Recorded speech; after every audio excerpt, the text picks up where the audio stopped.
जय हिंद दोस्तों। आज का हमारा टॉपिक है द्विनिषेचन यानी डबल फर्टिलाइजेशन। ये जो चल रहा है क्लास 12 का बायोलॉजी चैप्टर 1 जिसका नाम है पुष्पी पादपों में लैंगिक जनन। आज हम लोग जानेंगे उस चैप्टर का सबसे महत्वपूर्ण जो है द्विनिषेचन प्रक्रिया हम जानेंगे।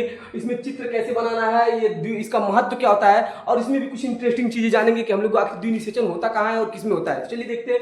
ये जो लिखा हुआ है इसको बाद में देखा जाएगा, पहले मैं आपको चित्र समझाने की कोशिश करता हूँ। जैसे आप लोगों ने यहाँ देखा होगा कि एक होता था बीजांड, जो कि अंडाशय के अंदर पाया जाता था। ये था बीजांड हमारा, ये बीजांड था। इस बीजांड के अंदर जो था, इसी बीजांड के अंदर क्या था, ये एक भ्रूण कोष था। इसी भ्रूण कोष को मैंने यहाँ बाहर निकालकर बड़ा किया, ठीक है ना। अब देखिए यहाँ जब भ्रूण कोष को जब बाहर निकाला जाता है तो इस भ्रूण कोष के अंदर देखिए क्या क्या होता है। तो भ्रूण कोष के अंदर तीन होते हैं प्रतिपाद कोशिका ऊपर वाले और तीन होते हैं नीचे वाले। तो नीचे वाले बीच वाला जो होता है इसको अंड कोशिका बोला जाता है।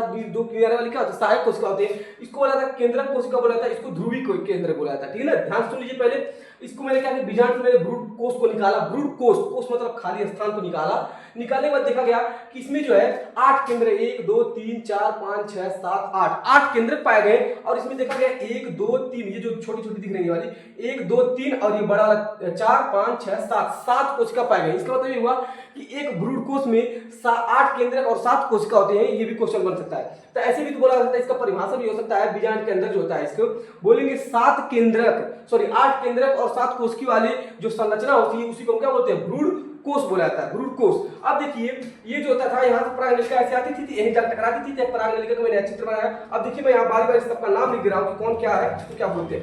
तो पहले ऊपर जो तीन होते हैं, ऊपर तीनों बोला था प्रतिपाद कोशिका बोला जाता है। ये हो गया प्रतिपाद कोशिका। नीचे वाले ये जो दोनों होते हैं इनको बोला था सहायक कोशिका।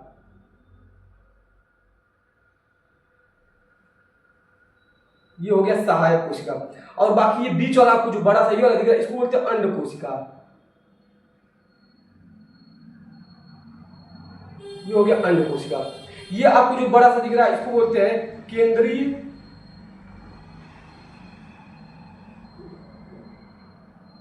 कोशिका। ये हो गया केंद्रीय कोशिका। इसको बोलते हैं ध्रुवीय कोशिका। ध्रुवीय कोशिका, ये ध्रुवीय कोशिका है, ठीक है ना। अब देखिए जो मैंने नाम लिखा हूं, अब यहाँ आगे बढ़ते हैं। इसमें तो क्या होता है, जब यहाँ से जब होता है परागनलिका जब आती है तो इसके सहायक एक जो सहायक कोशिका होती है उससे जाकर ग्राम से टकराती है। तो टकराने के बाद ये वाला नष्ट हो जाता है पूरा। ये नष्ट हो जाता है। जो दो नर युग्मक होते हैं वो दोनों नर युग्मक क्या करते हैं, एक इसमें जाते हैं। देखिए ये जो ये आपको डॉट डॉट दिख रहा है ये केंद्रक है। और यहाँ पर जो है इसको अंड कोशिका होती है। ये अगुणित होते हैं सब। देखो देखिए 1 2 3 ये अगुणित होते हैं। अगुणित का मतलब होता है जो यन होते हैं, यन मतलब इसमें गुणसूत्र संख्या आधी होती है। तो ये अलग अलग मतलब यन गुणित होते हैं। अब देखिए क्या होता है, अगुणित होते हैं कि जैसे यहाँ पर ध्यान से थोड़ा पूरा बर्बाद हो जाएगा। ये दोनों क्या होंगे, दोनों नर युग्मक होते हैं, ये आए रहते हैं परागनलिका से। ये एक अंड कोशिका में जाते हैं और एक ध्रुवीय केंद्र के पास जाते हैं। तो एक अंड कोशिका देखिए पहले एक था अंड कोशिका के पास, अब यहाँ पर एक नर युग्मक आ गए, 2 हो गए। और यहाँ पर ध्रुवीय केंद्र के पास 2 थे, एक और आ गया, कितने हो गए, 3 हो गए। तो 3 होने के बाद देखिए ये दोनों आपस में मिल जाते हैं। तो इसको दोनों जब मिल जाते हैं इसको बोला था युग्मज भी बोला था इसी को, युग्मज इसी को युग्मनज भी बोला जाता है। और ये जो दूसरा वाला नर युग्मक था ये ध्रुवीय केंद्र के पास जाते हैं। तो 3 लोग मिल जाते हैं, 1 2 3 लोग आपस में जब मिल जाते हैं इसको बोलता है 3 यानी 3n बोला जाता है। इसको बोला जाता है, ये जो होता है इसको 2n बोला जाता है, 2n यानी अभी द्विगुणित हो गया। और ये क्या हो गया, यहाँ पर 3 लोग मिल गए थे, त्रिसंलयन बोलते हैं। इसी त्रिसंलयन को प्राथमिक भ्रूण कोष केंद्रक भी बोला जाता है।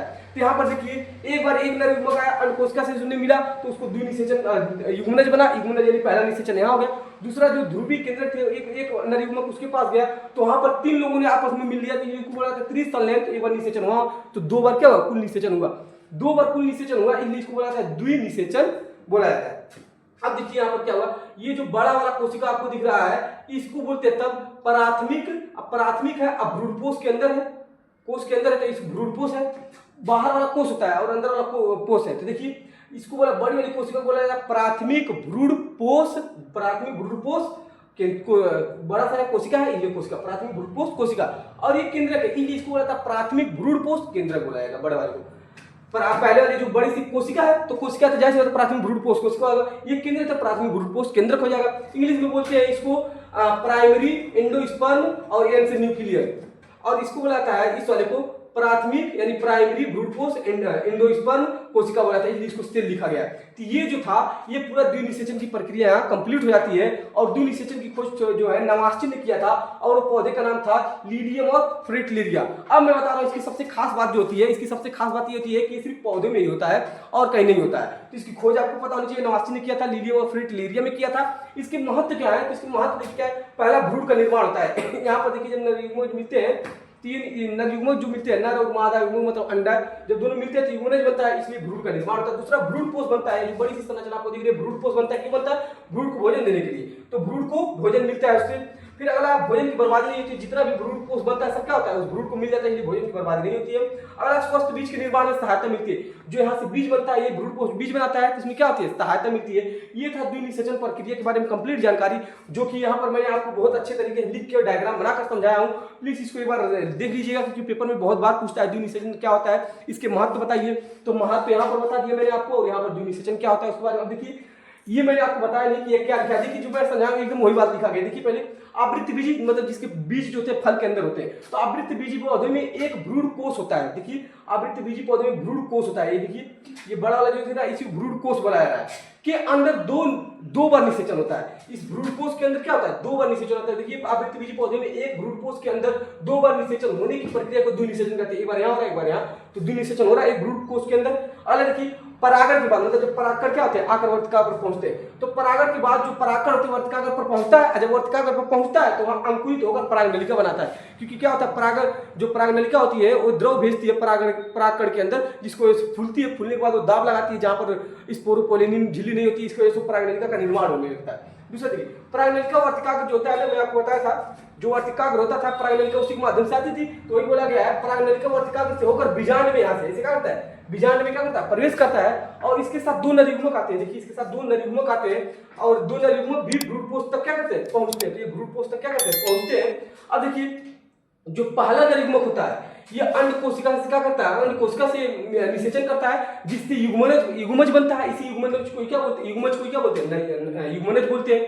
अलग देखिए दूसरा जो नरयुग्मक होता है वो जाता है यहाँ के दो ध्रुवी केंद्र से निषेचन करता है। तो दूसरा नरयुग्मक दो ध्रुवी केंद्र से निषेचन करता है, जिससे प्राथमिक भ्रूणपोष केंद्र बनता है, जिससे प्राथमिक भ्रूणपोष केंद्र बनता है। इसे त्रिसंलयन कहते हैं। इसी को क्या कहते हैं, त्रिसंलयन कहते हैं, जहां प्राथमिक भ्रूणपोष केंद्र होता है। इससे आगे भ्रूणपोष बनता है, इससे आगे क्या बनता है, फिर भ्रूणपोष बनता है। बड़ा वाला जो आपको दिख रहा है सेल की तरह भ्रूणपोष बनता है, जो भ्रूणकोष को क्या करता है, भोजन देता है। यही भ्रूणपोष क्या करता है, ये भोजन देता है। आगे चल के हम इसके बारे में और भी जानकारी लेंगे। तो अभी बस इतना ही, और मैंने आपको महत्व बता दिया इसकी क्या लिखा था, पूरा लिखा हुआ चीज मैंने यहाँ पर समझाया है और बताया है। तो प्लीज वीडियो अगर अच्छा लगा हो तो लाइक शेयर सब्सक्राइब कर दें। मिलते हैं इसके नेक्स्ट पार्ट में, तब तक के लिए जय हिंद।